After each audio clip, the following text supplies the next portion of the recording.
আফ্রিকার মানচিত্রে 4033 বর্গ কিলোমিটারের ছোট্ট এক দ্বীপরাষ্ট্র, যেখানে জনসংখ্যা মাত্র 5,30,000-এর মতো। সীমিত সম্পদ, খরা আর নানান প্রতিকূলতার সঙ্গে লড়াই করে বড় হওয়া একটি দেশের নাম আজ বিশ্ব ফুটবলের আলোচনায়। কেপ ভার্দে নিজেদের প্রথম বিশ্বকাপে অংশ নিয়ে নকআউটে বিদায় নিলেও দুর্দান্ত ফুটবল খেলে জিতে নিয়েছেন মানুষের মন।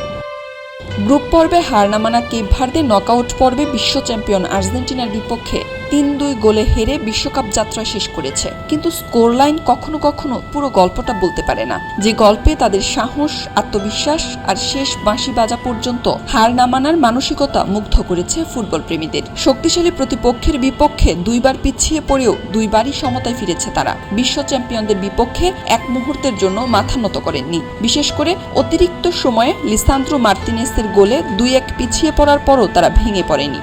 103 মিনিটে সিডনি লোপেস কাব্রালের দুর্দান্ত বাঁকানো শটে আবারও সমতায় ফিরে কোটি কোটি ফুটবল প্রেমীর হৃদয়ে জায়গা করে নেয় আফ্রিকার এই ছোট্ট দলটি। ম্যাচটি যখন টাইব্রেকারের দিকে এগোচ্ছিল, ঠিক তখনই নির্মম ভাগ্য কেপ ভার্দের স্বপ্ন ভেঙে দেয়।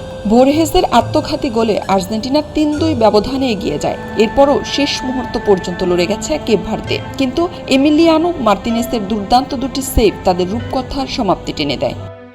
এই বিরচিত পরাজয়ের মধ্যেও সবচেয়ে বেশি মনে থাকবে 40 বছর বয়সী গোলরক্ষক ভোজিনহার চোখের জল। এবারের বিশ্বকাপে কেপ ভার্দে প্রমাণ করেছে ফুটবল শুধু ট্রফি জেতার খেলা নয়, এটি হৃদয় জেতারও খেলা। তারা কাপ জিততে পারেনি ঠিকই, কিন্তু জিতে নিয়েছেন বিশ্বজুড়ে অসংখ্য মানুষের ভালোবাসা, সম্মান আর শ্রদ্ধা।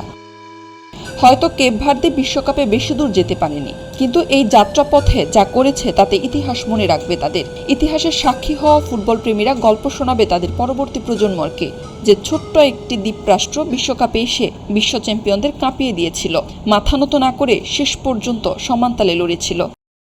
খবরের কাগজ, নিখাদ, নির্ভীক, নিরপেক্ষ।